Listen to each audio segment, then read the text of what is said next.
باقی سارا وقت وہ خاموش ہی رہی، بلکہ وہ کیا ہانیہ اور ہمنا بھی چپ سی ہو گئی تھی۔ رہ گیا بلال جو سارے قصے سے لا علم تھا اور اصل میں فساد کی جڑ تھا، مسلسل اور بلا تکان بول رہا تھا۔ کہتے ہیں کہ کوئی لمحہ قبولیت کا ہوتا ہے۔ ہانیہ ابصار نے سنا تو بہت دفعہ تھا، لیکن یقین اب آیا تھا۔ اس نے تو چھوٹی پھپھو کے سامنے صرف معیز کو چڑھانے کے لیے کہہ دیا تھا کہ اسے ڈاکٹرز اچھے لگتے ہیں۔ اس وقت اسے کیا معلوم تھا کہ وہ بھی ایک ڈاکٹر کو اچھی لگ جائے گی، صرف ڈاکٹر کو اچھا لگنے کی حد تک تو پھر بھی غنیمت تھا۔ اصل مسئلہ یہ تھا کہ وہ ڈاکٹر صاحب سے بھی زیادہ ان کی امی کے دل کو بھا گئی تھی۔ صرف 4 دن بعد ہی وہ اپنی 2 عدد بیٹیوں اور 1 عدد مٹھائی کے ڈبے سمیت دوبارہ تشریف لے آئی۔ اس بار انہوں نے اشارہ کے نامے میں بات کرنے کے بجائے باقاعدہ رشتہ مانگا تھا، اور سب سے زیادہ پریشانی کی بات یہ تھی کہ سب گھر والے نہایت سنجیدگی سے اس پرپوزل پر غور کر رہے تھے۔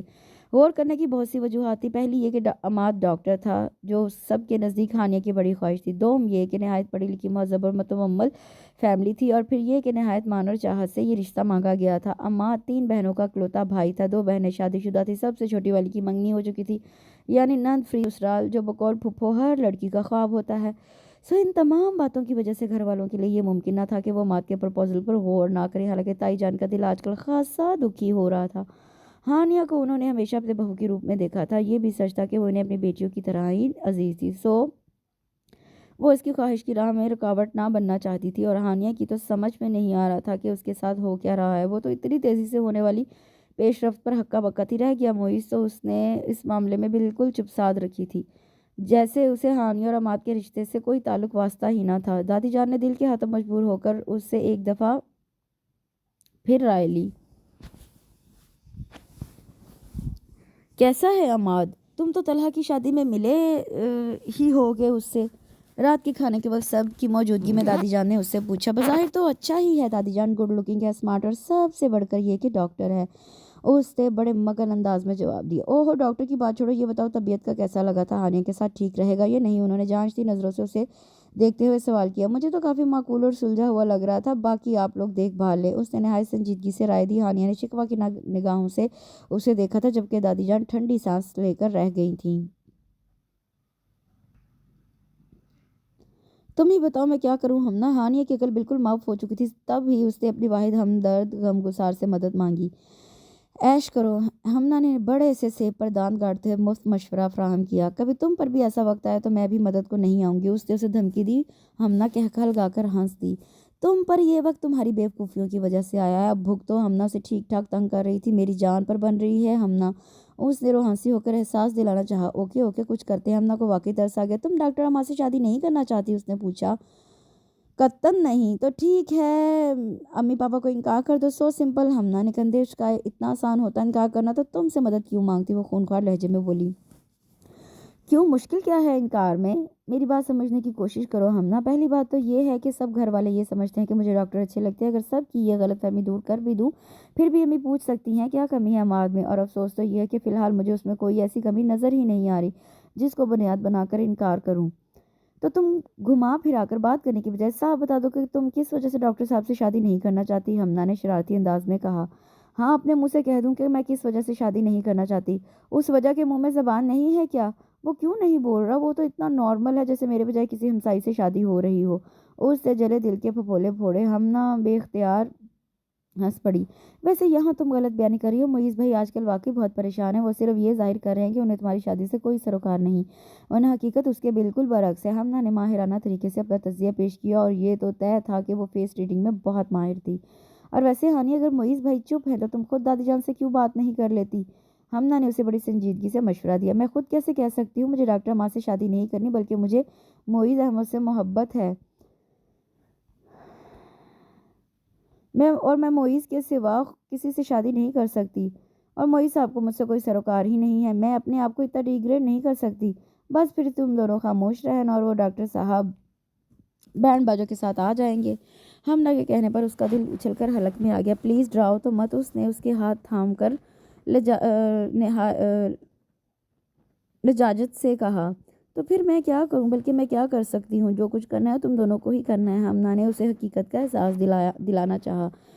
تو کیا کوئی ایسی صورت نہیں ہو سکتی کہ مجھے سب